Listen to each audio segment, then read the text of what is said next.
तो फिल्म की शुरुआत एक अंडरग्राउंड फैसिलिटी से होती है जहाँ पर एक छोटी बच्ची ईवा थी। उसका ख्याल रखने के लिए यहाँ एक रोबोट थी जिसे मदर का नाम दिया गया, क्योंकि रोबोट होने के बावजूद वो बिल्कुल एक माँ की तरह ही उसका ख्याल रख रही थी और उसे प्यार कर रही थी। यही रोबोट उसे बड़ा होने तक पालती भी है और उसे अर्थ के बारे में सब कुछ पढ़ाती भी है।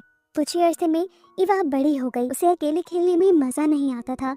ये चीज रोबोट ने सेंस कर ली और उसे एक छोटी डॉल दी। लेकिन वक्त गुजरते साथ साथ उसका इन डॉल से भी दिल भरने लगा। इसीलिए ईवा की 7th बर्थडे पर मदर ने उसे एक डिवाइस गिफ्ट की, जो डिवाइस किसी दोस्त की तरह उससे बातें कर सकती थी और उसके सारे सवालों का जवाब दे सकती थी। ईवा को हमेशा से बाहर की दुनिया देखने का बहुत ही ज्यादा शौक था। वो इस डिवाइस से बाहर की दुनिया देखने की डिमांड करती है, लेकिन मदर उसे बताती है कि वो बाहर की दुनिया में तभी जाएगी जब वो एक स्पेशल टेस्ट पास करेगी। इसके बाद मदर आज उसे कैडमस नामी एक आदमी का होलोग्राम दिखाती है, जिसमें कैडमस आज 7 साल की हुई ईवा को बाहर अर्थ के बारे में एक भयानक सच बताता है कि अर्थ अब इंसानों के रहने की काबिल नहीं रही। इसी वजह से ईवा को इस अंडरग्राउंड फैसिलिटी के अंदर पाला गया है ताकि वो आगे आने वाले जिंदगी के चैलेंजेस से लड़ सके। अगले ही दिन से ईवा की ट्रेनिंग स्टार्ट कर दी जाती है। उसे जमीन पर सरवाइव करने के तरीके सिखाए जाते हैं। उसे पौधे लगाना सिखाया जाते हैं, खाना बनाना सिखाया जाता है, शिकार करना, इसी के साथ साथ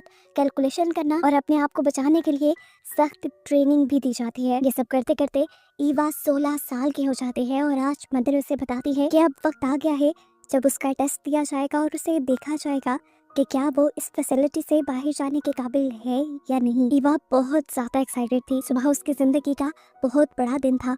वो जाग रही थी, तभी उसे अपने कमरे की दीवार की दूसरी तरफ से अजीब आवाज सुनाई दी। क्यूरियोसिटी में वो दीवार को जब खोलती है तो उसे दूसरी साइड पे एक और फैसिलिटी दिखती है, बिल्कुल वैसे ही जैसे फैसिलिटी में वो थी, लेकिन यहाँ पे हर चीज बहुत ही खराब हालत में थी। यहाँ पे 6 और ऐसे कॉर्ड्स थे। जैसे एक कॉर्ड के अंदर से मूवी के स्टार्ट में हमें ईवा दिखी थी, यानी यहाँ पर और भी बच्चे होंगे जो सरवाइव नहीं कर पाए सिवाय ईवा के। इसी फैसिलिटी की दूसरी तरफ ईवा को एक अजीब सा दरवाजा नजर आया। वो उस दरवाजे से बाहर जाने की कोशिश करती है, लेकिन ऊपर नहीं चढ़ पाती।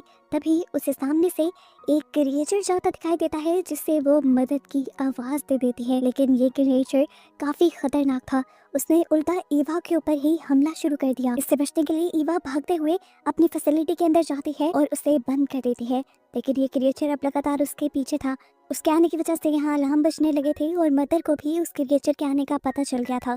वो ईवा को लेकर यहाँ से भागती है और सारे सिक्योरिटी सिस्टम ऑन कर देती है, लेकिन कोई भी सिक्योरिटी सिस्टम उस क्रिएचर को नहीं मार पाता।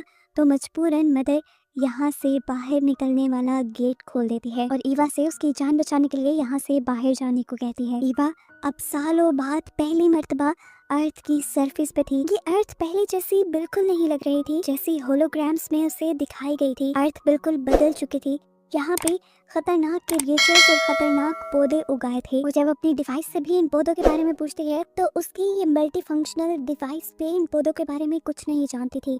यहाँ तक कि कुछ पौधे उसे खाने की भी कोशिश करते हैं, लेकिन वो उड़ते हुए इनसे अपने आप को बचाती है। वो इन सारी चीजों के बारे में अब जवाब लेना चाहती थी। उसे दूर एक आदमी नजर आता है जिसके पीछे वो भागती तो है, लेकिन एक बहुत बड़ा सा प्लांट अपनी बेल में उसे जकड़ लेता है। लेकिन अच्छी बात ये थी कि वो उस शख्स को देख पाई थी। देखने को मिला कि वो कोई इंसान नहीं था बल्कि एक एलियन था। एक पल के लिए तो वो डर गई, लेकिन फिर उसे एहसास हुआ कि ये एलियन उसके लिए खतरा नहीं है, क्योंकि उसने एवा को भी उस प्लांट को काटते हुए छुड़वाया और उस प्लांट से निकलने वाला पानी खुद पी लिया। ईवा जब उससे बात करने की कोशिश करती है तो रेंडर बिना जवाब दिए उसे यहाँ से चला जाता है।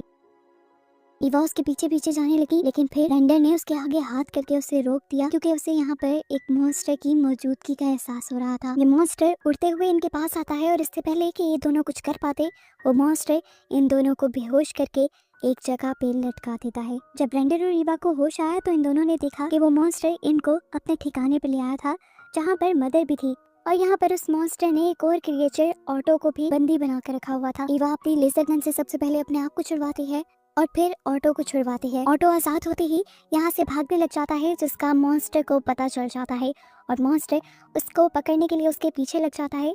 और इतने ही टाइम में ईवा ग्राइंडर और मदर को बचाने लग जाती है। इससे पहले कि ये लोग यहाँ से भाग जाते, वो क्रिएचर वापस यहाँ पे आ गया और अपनी गन से इन्हें वो शूट करने ही वाला था कि तभी ऑटो ने आकर उसी का प्लेन उसी के ऊपर गिरा दिया। उसके हाथ से उसकी लेजर गन छूट गई और इसी सब का फायदा उठाते हुए ईवा अपनी मदर और रेंडर को लेकर ऑटो के साथ यहाँ से भाग निकले। लेकिन इस सब में ये लोग पहाड़ से नीचे गिर गए। ईवा बुरी तरह डर चुकी थी, लेकिन सरप्राइजिंगली इन्हें पता चला कि ये बड़ी सी क्रिएचर ऑटो उड़ भी सकती है, जो अब इन्हें बीस्ट से बहुत दूर ले जाती है। और ईवा इस चीज से काफी सेटिस्फाइड थी। एक सेफ पहाड़ी पर पहुंच कर ईवा देखती है कि मदर को तो होश ही नहीं आ रहा। वो रेंडर का बैग चेक करने लगती है ताकि वहां से कोई बैटरी या इलेक्ट्रिक चीज मिल जाए जिससे वो मदर को करंट देकर होश दिला सके। लेकिन रेंडर अपना बैग अपनी तरफ खींच लेता है और ईवा को एक च्युइंगम चबाने के लिए देता है। ईवा हैरान हुई, लेकिन उसने ये च्युइंगम चबा ली, जिसके बाद उसे भी रेंडर की लैंग्वेज समझ आने लगी और फाइनली इन दोनों ने बात करना शुरू की। इतनी देर में पीछे से मदर को भी होश आ गया और रेंडर को देखते ही उसने रेंडर पर हमला कर दिया, क्योंकि वो उसे ईवा के लिए खतरा लग रहा था। इससे पहले कि वो कुछ बहुत बुरा कर देती, ईवा ने उसे समझाया कि रेंडर बुरा नहीं है, वो तो हमारी मदद कर रहा है। इसी लड़ाई के अंदर ईवा नोटिस करती है कि रेंडर का कोट जो है वो इंसानों के हाथ का बनाया गया है। उसे लगता है कि रेंडर किसी इंसान के बारे में जानता होगा, पर रेंडर बताता है कि इस कोट को मैंने एक सोसाइटी से लिया था जहाँ पर मुझे नहीं लगता कि कोई इंसान भी होगा। पर ईवा को लगता है कि इस टर्म से उसे इंसानों को पता चल सकता है, इसीलिए वो रेंडर के साथ एक डील करती है कि तुम मेरी मल्टी फंक्शनल डिवाइस ले लेना, उसके बदले मुझे उस सोसाइटी में पहुंचा दो। रेंडर मान जाता है और उसे एक जंगल में लेकर जाता है, जहाँ पर ईवा को पहले किसी के रोने की आवाज सुनाई देती है और भागकर ईवा उसकी मदद करने के लिए जाती है, जबकि रेंडर उसे आगे जाने से मना भी करता है। सामने एक स्कॉर्पियो एक ट्रैप में फंसा हुआ था। ईवा उसे ट्रैप से छुड़वा ही रही थी कि उससे पहले ही मॉन्स्टर यहाँ आकर उसे उड़ाकर ले गया। ये लोग मॉन्स्टर से बचने के लिए छुप गए। फिर इन्होंने अपना सफर कंटिन्यू किया और आखिर वो उस टाउन के बाहर पहुंच भी गए जहां ईवा जाने की जिद कर रही थी। वो फौरन इस खूबसूरत टाउन के अंदर जाना चाहती थी, पर रेंडर ने उसे रोक दिया और बताया कि ऐसे यहाँ के लोग किसी को भी अंदर जाने नहीं देते। लेकिन आज एक खास दिन था। उस टाउन के अंदर स्पाइडर रेस थी, जिसमें हिस्सा लेने के बहाने ये लोग अंदर जा सकते थे। लेकिन उससे पहले रेंडर ईवा का और यहाँ बाकी लोगों का हुलिया बिल्कुल उस टाउन के लोगों को जैसा बनाता है, ताकि वहाँ के लोगों को ज्यादा शक ना हो। टाउन के अंदर जाकर ये लोग उस शॉप पे जाते हैं जहाँ से रेंडर ने वो कोट लिया था। यहाँ के शॉपकीपर से ईवा जब उस कोट के बारे में पूछती है तो वो एलियन कहता है कि मैं तो कुछ नहीं बताने वाला जब तक तुम मुझे 500 कॉइन्स न दे दो। ईवा के पास तो एक भी कॉइन नहीं था, इसीलिए शॉप ओनर ने उसे अपनी शॉप से बाहर निकाल दिया। यहाँ के लोग अब ईवा को मशवरा देते हैं स्पाइडर फिश में हिस्सा लेने का, लेकिन ईवा के पास तो कुछ भी नहीं था जिसके ऊपर वो शर्त लगाती। मजबूरन उसे मदर को यानी अपनी रोबोट मॉम को ही उनको देना पड़ता है और इस तरह वो स्पाइडर फिश रेस में हिस्सा ले लेती है। अगर वो हार जाती तो उसे मदर कभी ना मिलती। अब रेस शुरू हो जाती है। पहले पहले तो ईवा की स्पाइडर फिश बिल्कुल भी परफॉर्म नहीं कर रही थी, लेकिन फिर ईवा ने अपनी टेलीकाइनेसिस पावर की मदद से यानी अपने दिमाग की पावर की मदद से उस स्पाइडर फिश से बात करना शुरू की और उसे हिम्मत दी, जिस हिम्मत से वो आखिर ये रेस जीत गई। ईवा को उसकी रोबोट मोहम के साथ साथ उसके 500 कॉइन्स भी मिल जाते हैं। ईवा ये पैसे रेंडर को पकड़ा देती है ताकि वो संभाल ले और ये लोग अगले दिन वापस उस शॉप में जाने का फैसला करते हैं, जबकि रेंडर इन्हें एक खतरे की बात ये भी बताता है कि जिस मॉन्स्टर के चुंगल से ये लोग बच आए थे वो मॉन्स्टर अभी भी उनको ही ढूंढ रहा होगा, जिससे बचने के लिए ये लोग रेंडर के भाई के घर चले जाते हैं। यहाँ जाने की कुछ ही देर बाद रेंडर की फैमिली को पता चल जाता है कि ईवा एक इंसान है। सारे डर जाते हैं, लेकिन रेंडर एक्सप्लेन करता है कि किस तरह उसे ईवा मिली थी और ईवा इनको बिल्कुल नुकसान नहीं पहुंचाएगी। रेंडर के भाई उसे कहते हैं ठीक है, तुम आज रात के लिए तो उसे यहाँ रख सकते हो, लेकिन सुबह होते ही तुम उसे यहाँ से लेकर जाओगे। ये सारी बातें कहीं ना कहीं ईवा ने सुन ली थी और वो दुखी भी हो चुकी थी। रात में बच्चे ईवा को एक ऐसे बंदे के बारे में बताते हैं जिसे इंसानों के बारे में बहुत ज्यादा नॉलेज था, जिसका घर मशरूम्स के ऊपर था। आधी रात होते ही ईवा उसके घर जाने का डिसाइड करती है और पता चलता है कि वो एक मैजिशियन है। ईवा को उससे बहुत सारे सवाल पूछने थे, लेकिन ये एलियन उसे कहता है कि इसके बदले मुझे तुम्हारी अच्छी मेमोरीज चाहिए होंगी। ईवा ने बिल्कुल देर नहीं की और उसे अपनी सारी अच्छी मेमोरीज दे दी। इसके बाद ये एलियन ईवा को बताता है कि पहले इस प्लेनेट का नाम अर्थ हुआ करता था। यहाँ पर ह्यूमंस नाम की क्रिएचर रहती थी, यानी इंसान रहा करते थे। लेकिन एक दिन इन एलियंस को लगा कि अर्थ इनके रहने के लिए बहुत अच्छी जगह है। ये लोग तेजी से अर्थ की तरफ मूव करने लगे, लेकिन इंसानों ने इन एलियंस को मारना शुरू कर दिया। सिर्फ कुछ ही एलियंस इस जमीन पर जिंदा बचे, जिन्होंने फिर एक प्लान के तहत यहाँ मौजूद सभी इंसानों को मारना शुरू कर दिया, क्योंकि इंसान वैसे भी इस अर्थ को तबाह ही कर रहे थे। इस तरह आहिस्ता आहिस्ता इंसान खत्म होने लगे। यहाँ पर एलियंस रहने रहने लगे और ये प्लैनेट एलियंस का बन गया और उन्होंने इस प्लैनेट का नाम अर्थ से बदलकर बोनो रख दिया। ये बातें करते करते जैसे ही इस एलियन मैजिशियन को पता चलता है कि ईवा भी एक इंसान है तो उसे बहुत ज्यादा गुस्सा आ जाता है और वो ईवा को अपने घर से निकलने को कह देता है, क्योंकि ईवा जैसे इंसानों ने ही तो उनके बड़ों को मारा था। इस टाइम तो वो यहाँ से चली जाती है, लेकिन वो अब ठान चुकी थी कि वो किसी इंसान से मिलकर ही रहेगी। वो इस प्लान में रेंडर की भी हेल्प चाहती थी, लेकिन रेंडर ने उसे पैसे देते हुए खुद अपने रास्ते बनाने को बोला। अब ईवा खुद उस आदमी के पास जाती है जिससे रेंडर का कोड लिया गया था। वो इस आदमी को सच बता देती है कि मैं एक इंसान हूँ और इंसानों को ढूंढना चाहती हूँ, इसलिए मुझे इंसानों का पता चाहिए। ये एलियन भी उसे देखकर एक्साइटेड हो जाता है और कहता है मैं तुम्हें सारी इन्फॉर्मेशन देने के लिए तैयार हूँ, लेकिन इसके बदले तुम्हें मुझे कुछ ऐसी चीजें देनी होंगी जो इंसान इस्तेमाल करते हो। वो ईवा को इस टाइम सिर्फ बातों में लगा रहा था, क्योंकि वो काम करता था यहाँ की एलियन मलका के लिए। बातों ही बातों में वो ईवा को ट्रैप पे फंसा देता है और एलियन बीस्ट के जरिए उसे पहुंचवा देता है मलका के पास। बीस्ट एलियन के पिंजरे में रेंडर भी ईवा को देख चुका था और वो काफी दुखी हुआ था। उसे गिल्ट होने लगा था कि ईवा इस मुसीबत में उसकी वजह से आई है। ईवा को क्वीन ओजो के पास लेकर आया जाता है, जहां हम देखते हैं कि क्वीन ओजो के साथ वही मैजिशियन था जिससे पहले ईवा मिल चुकी थी। क्वीन ओजो काफी अच्छी थी। क्वीन ओजो को जब पता चलता है कि ईवा एक इंसान है तो वो उसे अपने डैड की एक खास म्यूजियम में लेकर जाती है, जहाँ इंसानों से रिलेटेड बहुत सारी चीजें रखी हुई थी। क्वीन ओजो बताते हैं कि इस पूरे पैलेस की एनर्जी पहले उसके डैड के हाथ में थी और अब उसके एक वजीर के हाथ में है। इसी वजह से ओजो क्वीन तो है, लेकिन सिर्फ नाम की काम यहाँ पर सारे दूसरे लोग ही करते हैं।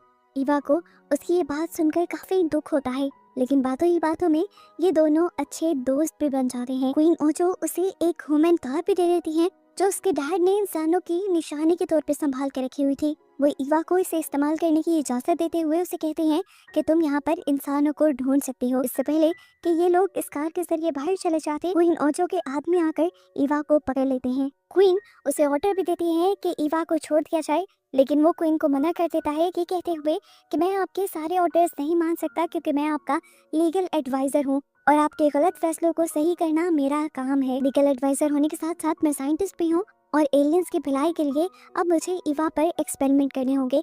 वो ईवा को अपने लैब में ले जाकर बांध देता है, जहाँ से ईवा किसी तरह अपने आप को छुड़वा लेती है। अब वो गार्ड से बचते हुए बाहर जाने की कोशिश कर रही थी कि दिखाया गया कि क्वीन ओजो उसको बचाने के लिए कार लेकर आ गई, लेकिन क्वीन को भी क्वीन के गार्ड्स बाहर जाने नहीं देते, क्योंकि ये उस लीगल एडवाइजर का ऑर्डर था। अब क्वीन ओजो को गुस्सा आ गया। इतने साल से जो ज्यादतियां बर्दाश्त कर रही थी, उसने फैसला कर लिया कि अब ऐसा वो नहीं करेगी। उसे भी अपनी पावर का अंदाजा हुआ और अपना फैसला लेते हुए उसने अपनी डैड की छड़ी को, जो कि उनकी पावर भी थी, उसे उस लीगल एडवाइजर से वापस मांग लिया।